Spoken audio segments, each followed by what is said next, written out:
Hi ಎಲ್ಲ guys, ನಮಸ್ಕಾರ. Welcome back to my YouTube channel.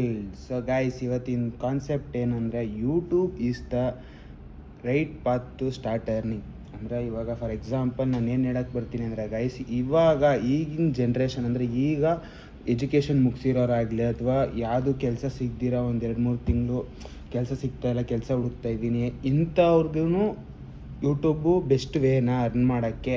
ಅಥವಾ ನಾನು ಒಂದು ಓನಾಗಿ ಏನಾರು ಸ್ಟಾರ್ಟ್ ಮಾಡಬೇಕು, ನಾನು ಯಾರ ಅಂಡರ್ಲ್ಲೂ ಕೆಲಸ ಮಾಡೋಂಗಿಲ್ಲ, ನಾನು ಓನಾಗಿ ಏನಾರು ಸ್ಟಾರ್ಟ್ ಮಾಡಬೇಕು, ನನಗೆ ಬೇರೆಯವರು ಹೇಳೋದನ್ನ ಕೇಳೋಕ್ಕಾಗಲ್ಲ, ಮೀನ್ಸ್ ಆರ್ಡರ್ ಮಾಡೋದನ್ನ ಕೇಳೋಕ್ಕಾಗಲ್ಲ, ನಾನು ಸ್ವಂತವಾಗಿ ನಾನೇ ಏನೋ ಅರ್ನ್ ಮಾಡೋಕ್ಕೆ ಸ್ಟಾರ್ಟ್ ಮಾಡಬೇಕು ಅಂತಂದರೆ ಯೂಟ್ಯೂಬು ಒಂದು ಕರೆಕ್ಟ್ ಪ್ಲ್ಯಾಟ್ಫಾರ್ಮಾ? ಎಸ್ ಗೈಸ್, 100% ಕರೆಕ್ಟ್ ಪ್ಲ್ಯಾಟ್ಫಾರ್ಮ್ ಇದು. ಸೊ ಯಾರಿಗೆಲ್ಲ ಕೆಲಸ ಸಿಕ್ಕಿಲ್ಲ, ಇನ್ನು ಕೆಲಸ ಪೆಂಡಿಂಗ್ ಇದೆ, ಇನ್ನು ಯಾವುದು ಜಾಬ್ ಇದಾಗಿಲ್ಲ, ಆಫರ್ ಆಗಿಲ್ಲ, ಅಂದರೆ ನಿಮಗೆ ಇದು ಬಂದಿಲ್ಲ, ಆಫರ್ ಲೆಟ್ರ್ ಬಂದಿಲ್ಲ, ಸೊ ಇನ್ನೂ ಟೈಮ್ ಇದೆ, 2 to 3 months ಇದೆ. ಸೊ ನನ್ನ ಪ್ರಕಾರ ಇವಾಗ ಆಲ್ಮೋಸ್ಟ್ ಜಾಬ್ ಇದೆಲ್ಲ ಹೈರಿಂಗ್ ಎಲ್ಲ ಮುಗಿದೋಯ್ತು ಸೀಸನ್ನು, ಮತ್ತು ಇನ್ನೂ 1 ವರ್ಷ ಕಾಯಬೇಕಾಗುತ್ತೆ ನೀವು. ಸೊ ಆಲ್ಮೋಸ್ಟ್ ಮೇ ಫಸ್ಟ್ ವೀಕ್ವರೆಗೂ ಇತ್ತು ಮೇ ಬಿ ಅನಿಸುತ್ತೆ, ನಮ್ಗೆ ಕರೆಕ್ಟಾಗಿ ಗೊತ್ತಿಲ್ಲ.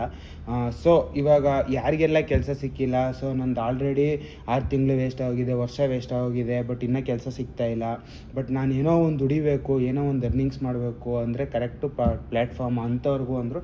So YouTube correct platform. But ಇನ್ನೂ ಒಂದೇನು ಅಂದರೆ ಲೈಕ್ ನಿಮಗೆ ಯಾರ ಅಂಡರಲ್ಲೂ ಕೆಲಸ ಮಾಡೋಕ್ಕೆ ಇಷ್ಟ ಇಲ್ಲ, ನಿಮ್ಮದೇ ಸ್ವಂತವಾಗಿ ಏನಾದರೂ ಸ್ಟಾರ್ಟ್ ಮಾಡಬೇಕು, ಬಟ್ ಏನು ನನ್ನ ಹತ್ರ ಇನ್ವೆಸ್ಟ್ಮೆಂಟ್ ಇಲ್ಲ, ನನ್ನ ಹತ್ರ ಒಂದು ಸ್ಮಾರ್ಟ್ ಫೋನ್ ಇದೆ, ಒಂದು ಕ್ಲಾರಿಟಿ ಇದೆ, ಆಮೇಲೆ ನನಗೊಂದು ಸ್ವಲ್ಪ ನಾಲೆಜ್ ಇದೆ, ಒಂದು ಸ್ವಲ್ಪ ಎಕ್ಸ್ಟ್ರಾ ಅಡಿಷ್ನಲ್ ಲೈಕ್ ಏನೇನಾರು ಮಾಡ್ಬೋದು, ನಾನು ಕ್ರಿಯೇಟಿವಾಗಿ ಏನಾದರೂ ಮಾಡ್ಬೋದು ಅಂದರೆ ಯೂಟ್ಯೂಬ್ ಇಷ್ಟ ಅವ್ರಿಗೂ ಕೂಡ ಯೂಟ್ಯೂಬು ಒಂದು ಕರೆಕ್ಟ್ ಪ್ಲ್ಯಾಟ್ಫಾರ್ಮು ಅಂತಲೇ ಹೇಳ್ಬೋದು ಗೈಸ್.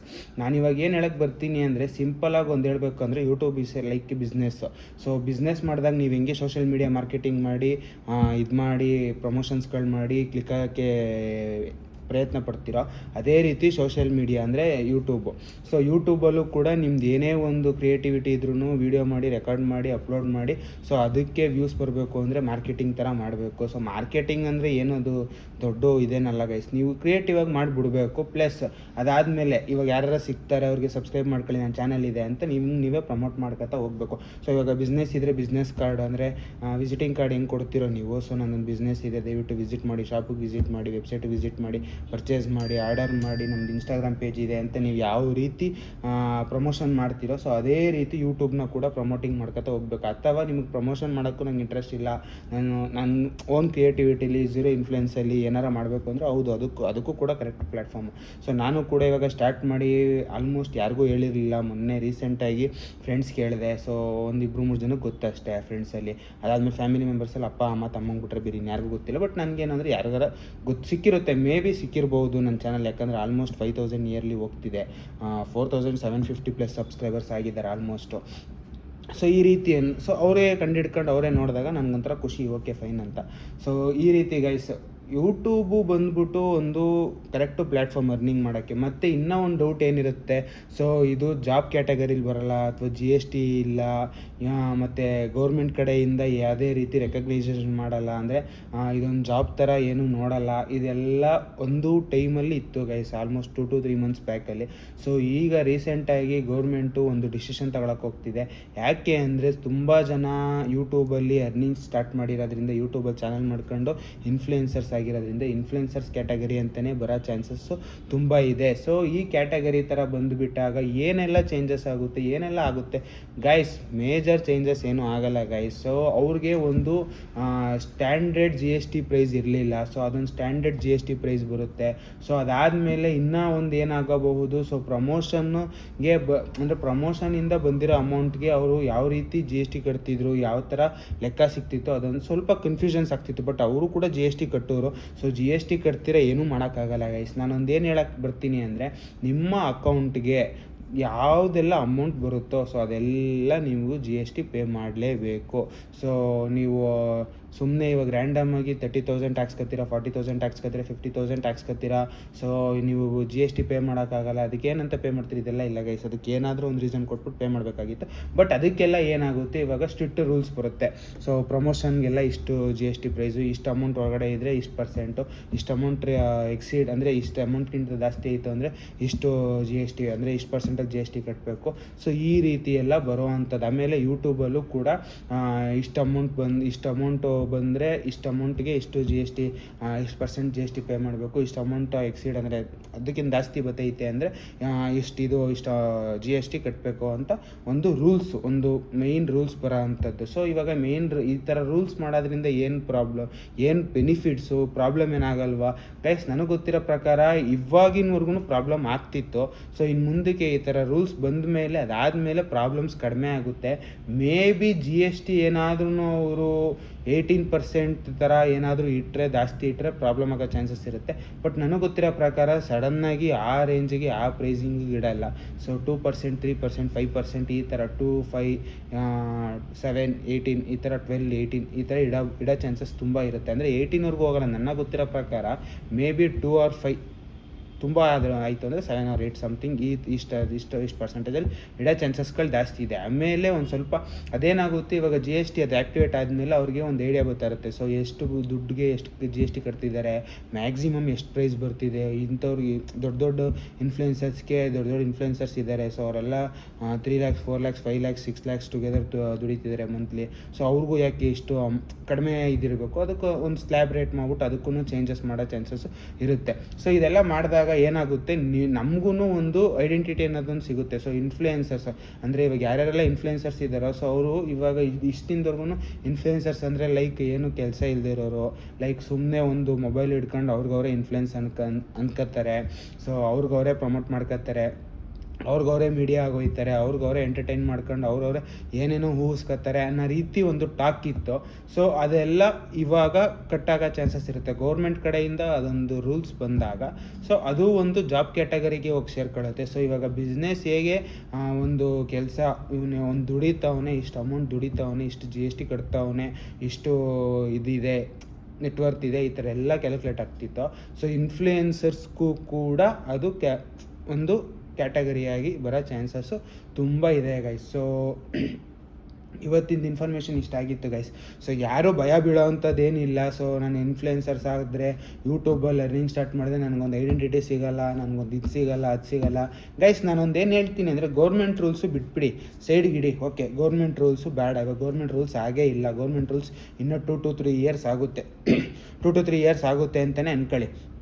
ಅದನ್ನು ಸೈಡ್ಗೆ ಇಟ್ಟರೆ ಇವಾಗ ಇನ್ಫ್ಲುಯೆನ್ಸರ್ಸ್ ಆಗಿ 100K, 200K, 300K ಆಗೋದ್ರೆ, minimum 250, 300K ದಾಟಿದ್ರೆ, so ಎಷ್ಟು ಜನ ನಿಮ್ಮನ್ನ ಐಡೆಂಟಿಫೈ ಮಾಡ್ತಾರೆ, ಸೊ ಎಷ್ಟು ಜನ ನಿಮ್ಮನ್ನ ಕರೆದು ಮಾತಾಡಿಸ್ತಾರೆ. ಸೊ ಅದಕ್ಕಿಂತ ಬೇಕಾಗೈಸ್ identity. So face value guys, ಅದೆಲ್ಲ ಸಿಂಪಲಾಗಿ ಒಂದು ಹೇಳಬೇಕು ಅಂದರೆ ಅದೆಲ್ಲ ಒಂಥರ ಫೇಸ್ ವ್ಯಾಲ್ಯೂ. ನಿಮಗೆ ಆ ಐಡೆಂಟಿಟಿ ಇವಾಗ ಅರ್ನಿಂಗ್ ದುಡ್ಡು ಮಾಡೋರ್ಗೂ ಕೂಡ ಅಷ್ಟು ಸಂತೋಷ ಸಿಗೋಲ್ಲ.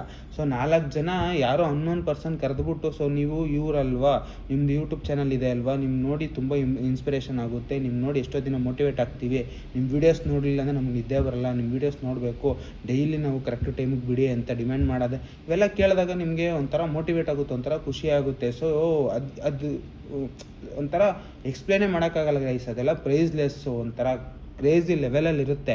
100K ದಾಟ್ಬಿಟ್ರೆ ಸಾಕು, ಆಲ್ಮೋಸ್ಟ್ ನೆಕ್ಸ್ಟ್ ಲೆವೆಲು. 250, 300K ಎಲ್ಲ ದಾಟ್ಬಿಟ್ರೆ ಇನ್ನೂ ನೆಕ್ಸ್ಟ್ ಲೆವೆಲು.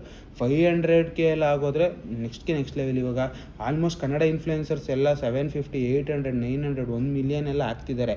ಸೊ ಇದೆಲ್ಲ ನೋಡಿದಾಗ ಒಂದು ಖುಷಿ ಆಗುತ್ತೆ, ಮೋಟಿವೇಟ್ ಆಗುತ್ತೆ ನಮಗೂ.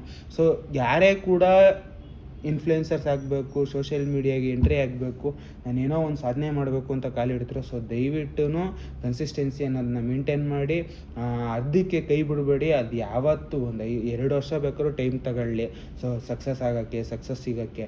ಸೊ ದಯವಿಟ್ಟು ನಿಮ್ಮ ಪ್ರಯತ್ನ ಬಿಡಬೇಡಿ. ಇಫ್ ಇನ್ ಕೇಸ್ ನೀವು ಥರ ದಾರಿ ಇಷ್ಟ ಆಯ್ತಾ ಇಲ್ಲ, ಜನಕ್ಕೆ ಏನೋ ಒಂದು ಸ್ವಲ್ಪ ಕನ್ಫ್ಯೂಷನ್ಸ್ ಆಗ್ತಿದೆ, ವ್ಯೂಸ್ ಕರೆಕ್ಟಾಗಿ ಬರ್ತಾ ಇಲ್ಲ ಅಂದಾಗ ಅದೇ ಚಾನಲಲ್ಲಿ ನಿಮ್ಮ ಒಂದು ಕಾನ್ಸೆಪ್ಟನ್ನ ಚೇಂಜ್ ಮಾಡ್ಕೊಂಡು, ನಿಮ್ಮ ಒಂದು ಕಂಟೆಂಟ್ನ ಚೇಂಜ್ ಮಾಡ್ಕೊಂಡು, ನಿಮ್ಮ ಒಂದು ಎಡಿಟಿಂಗ್ ಲೆವೆಲ್ನ ಚೇಂಜ್ ಮಾಡ್ಕೊಂಡು, ಒಂದು ಸ್ವಲ್ಪ ಗ್ರಾಫಿಕ್ಸ್ ಆ್ಯಡ್ ಮಾಡಿ, ಒಂದು ಸ್ವಲ್ಪ ಒಂದಷ್ಟು ವೀಡಿಯೋಸ್ ಜನ್ರೇಟ್ ಮಾಡಿ, ಮಿಕ್ಸಪ್ ಮಾಡಿ, ಲೈಕ್ ಒಂದು ಸ್ವಲ್ಪ ಇಂಟ್ರೆಸ್ಟಿಂಗ್ ಅನಿಸ್ಬೇಕು. ಸೊ ಈ ರೀತಿ ಏನಾದರೂ ಮಾಡೋಕ್ಕೆ ಚೇಂಜಸ್ ಮಾಡೋಕ್ಕೆ ಸಾಧ್ಯತೆಗಳಿದ್ರೆ ಚೇಂಜಸ್ ಮಾಡ್ಕೊತಾ ಹೋಗಿ. ಒಂದೇ ಚಾನಲ್ ಮೇಂಟೈನ್ ಮಾಡ್ಕೊಂಡು ಚೇಂಜಸ್ ಮಾಡ್ಕೊತಾ ಹೋಗಿ. ಅಥವಾ ನೀವು ಒಂದಕ್ಕೆ ಸ್ಟಿಕ್ ಆನ್ ಆಗ್ತೀರಾ, ನನಗೆ ಇದೊಂದು ಟ್ಯಾಲೆಂಟ್ ಇದೆ, ಇದನ್ನೇ ನಾನು ಎಕ್ಸ್ಪೋಸ್ ಮಾಡಬೇಕು, ನಿಮ್ಗೆ ಎಲ್ಲರಿಗೂ ಎಕ್ಸ್ಪ್ಲೋರ್ ಮಾಡಬೇಕು, ನಾನು ತುಂಬ ವೈಡಾಗಿ ಇದನ್ನು ಎಕ್ಸ್ಪೆಂಡ್ ಮಾಡಬೇಕು ಅಂತ ಏನಾದರೂ ಇದ್ದರೆ, ಸೊ ಒಂದಕ್ಕೆ ಸ್ಟಿಕ್ ಆನ್ ಆಗಿ. ಮೇ ಬಿ ಒಂದಕ್ಕೆ ಸ್ಟಿಕ್ ಆನ್ ಆಗೋದ್ರಿಂದ 1 or 2 months ಡಿಲೇ ಆಗ್ಬೋದು ನಿಮ್ಮ ಗ್ರೋತು ಹೊರತುಪಡಿಸಿ ಯಾವುದೇ ಕಾರಣಕ್ಕೂ ಫ್ಲಾಪ್ ಆಗೋಲ್ಲ. ವೆಯ್ಟ್ ಮಾಡಿ, ಸಕ್ಸಸ್ ಸಿಗೋವರೆಗೂ ವೆಯ್ಟ್ ಮಾಡಿ, ಕನ್ಸಿಸ್ಟೆನ್ಸಿ ಮೇಂಟೈನ್ ಮಾಡಿ.